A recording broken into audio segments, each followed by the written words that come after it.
Cuando se habla de asesinos en serie se suele pensar en una persona con rasgos muy extraños, pero realmente no es así. Puede ser desde una persona muy buena como un payaso animador de fiestas infantiles. Pues, en este video te contaremos la segunda parte de este documental de John Wayne Gacy, el payaso asesino, abordando la vida adulta de este, algunos de sus últimos crímenes y su juicio. Si quieres descubrir esto, pues iniciemos.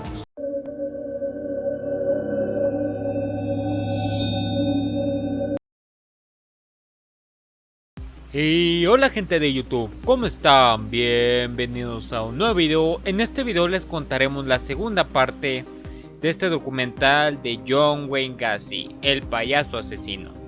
Así que si quieres saber qué fue lo que sucedió, pues iniciemos. Hacia 1975, Carol Hobbs ya sospechaba que las continuas ausencias nocturnas de su marido no eran por trabajo, sino por mantener relaciones con adolescentes en el sótano de su casa, aunque no imaginaba los crímenes que allí mismo se cometían.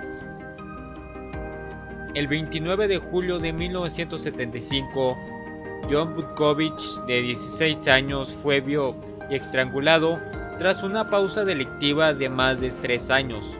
El posterior divorcio de Gacy en marzo de 1976 le permitió tener más tiempo y más espacio para sus actividades delictivas, iniciando una dramática escala de crímenes a un ritmo de uno cada 3 o 4 semanas. En 1977, David Daniel, que por aquel entonces tenía 28 años, declaró que John Wayne Gacy le ofreció llevarlo a la estación de autobuses, pero Daniel rehusó. También dijo que Gacy era muy insistente, llegándole a pedir 7 veces e incluso ofreciéndole marihuana.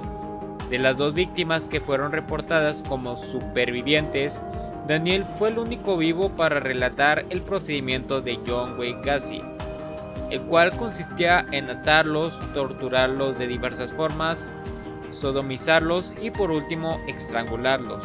En junio de 1978, y tras asesinar a Timothy O'Rourke, de 20 años, tuvo que abandonar el cadáver en una zona fluvial del río Ilion, a unos 80 metros al sur de Chicago, ya que no cabía más cadáveres enterrados en la casa. El cadáver apareció con ropa interior metida a presión en su garganta. El 12 de noviembre apareció un segundo cuerpo apenas a 5 kilómetros del anterior en el mismo río. El cadáver fue identificado como Frank Landingin, un traficante de poca monta y chapero que vivía en la calle. Presentaba como el anterior, lencería encajada en la garganta de la víctima. Ninguna sospecha recayó en Gacy hasta el 12 de diciembre de 1978, cuando fue investigado después de la desaparición del adolescente de 15 años, Robert Piest, a quien su compañera de trabajo vio por última vez camino a una entrevista de trabajo en la casa de Gacy. Un registro en la casa de John, en North Park, reveló diversos artículos relacionados con otras desapariciones. Curiosamente, fue arrestado días más tarde por tráfico de drogas. El 22 de diciembre de 1978, Gacy acudió a sus abogados y confesó sus crímenes, harto de las constantes vigilancias de la policía. Llegó incluso a decir que eran sus escoltas e invitarlos a su casa.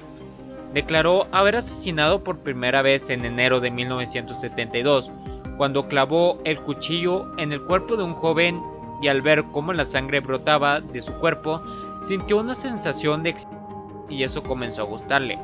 También confesó haber matado a 33 individuos e indicó la ubicación de 23 de los cuerpos a la policía. Estaban enterrados en su propiedad.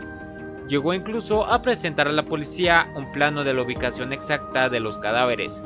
Para el día 29 de diciembre de 1978, tras 6 días de excavaciones, la policía ya había encontrado 27 cuerpos. Las otras 4 víctimas dijo que las había arrojado al cercano río de Des Plaines. Al menos una de las víctimas fue recogida en la estación de autobuses. Los individuos más jóvenes tenían solo 14 años y el mayor 21.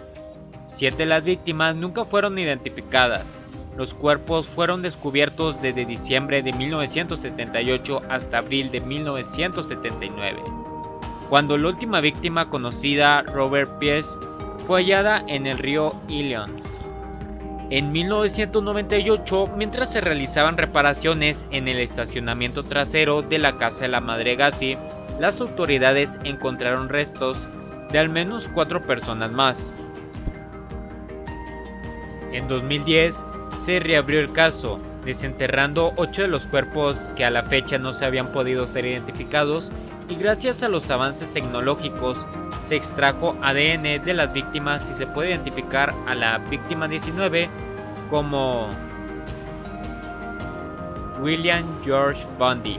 Más tarde, en 2017, se logró identificar a otro joven, víctima 24, James Byron Hackenson. Si te está gustando el video, no olvides dejar tu like y suscribirte para que seas parte de esta comunidad. Además, déjanos un comentario sobre qué más conoces de este caso. Así que sigamos.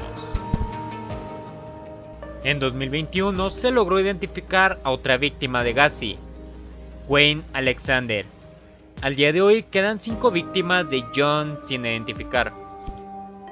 Juicio y ejecución. El 6 de febrero de 1990 comenzó el juicio de Gacy en Chicago. Durante el juicio se declaró inocente, alegando problemas de orden mental. Sin embargo, su testimonio fue rotundamente rechazado, ya que se le realizaron estudios dando resultados negativos, es decir, que no tenía ni padecía de problemas mentales. Su abogado argumentó que John tenía lapsos de locura temporales en el momento de cada asesinato, pero antes y después recobraba la normalidad para atraer y disponer de las víctimas. En un momento del juicio, la defensa de Gacy intentó afirmar que los 33 asesinatos fueron muertes accidentales, como parte de una asfixia pero el forense del condado de Cook demostró como evidencia que las afirmaciones eran imposibles. Además, Gacy ya había confesado a la policía y era incapaz de suprimir tal evidencia. John Wayne Gacy fue hallado culpable el 13 de marzo y fue sentenciado a varias cadenas perpetuas y varias penas de muerte. Fue ejecutado por inyección letal el 10 de mayo de 1994. Sus últimas palabras, que revelan su personalidad y su no arrepentimiento por sus crímenes, fueron: "Matarme no hará regresar a ninguna de las víctimas. El Estado me está asesinando. Nunca sabrán dónde están los otros. Bésenme el cu". Posibles explicaciones. Algunos señalan la posible relación con su padre, alcohólico y abusador, un trauma en la cabeza y los consiguientes desmayos en su adolescencia como la base de sus actos. También se especula que la matanza de jóvenes era la expresión subconsciente del odio a sí mismo por su propia homosexualidad. A menudo declaró que se desinhibía en el momento de las relaciones. De todos modos, sus víctimas fueron mayoritariamente hombres heterosexuales, y el atributo común entre ellos era la juventud. Después de su ejecución, el cerebro de Gacy fue extraído. Actualmente es propiedad de la doctora Helen Morrison, que entrevistó a John y a otros asesinos en serie en un intento por aislar los rasgos comunes en su personalidad. Los abogados de Gacy contrataron a un psiquiatra forense para que examinara el cerebro de Gacy después de morir. Los resultados revelaron que no había anormalidades. El especialista afirmó que John no encajaba en ningún perfil psicológico propio de los asesinos en serie, y que probablemente la razón de su actuación no se sabría jamás. Durante el juicio, la doctora Morrison apareció como testigo psiquiátrico y declaró que Gacy tenía la estructura emocional de un infante. Durante los 14 años que pasó en prisión, solía pintar con óleo. Sus temas favoritos eran los payasos. Dijo que usaba su personaje payaso como alter ego. Sus pinturas incluyen imágenes como Blancanieves y el asesino en serie Jeffrey Dahmer. Sin duda, John fue uno de los asesinos seriales más sonados, más por usar un personaje de payaso e ir a fiestas infantiles, aun siendo un asesino en serie. Si te gustaría conocer la infancia de John, las cosas que lo convirtieron en un asesino y cómo era su vida como persona normal y asesino, te dejo la primera parte de este documental en la parte izquierda de la pantalla. No olvides dejar tu like y suscribirte. Además recuerda que todos los viernes a las 9 p.m. hay un nuevo video. Sígueme en Rola Curiosidades y Rola Game. Sin nada más que decir, adiós.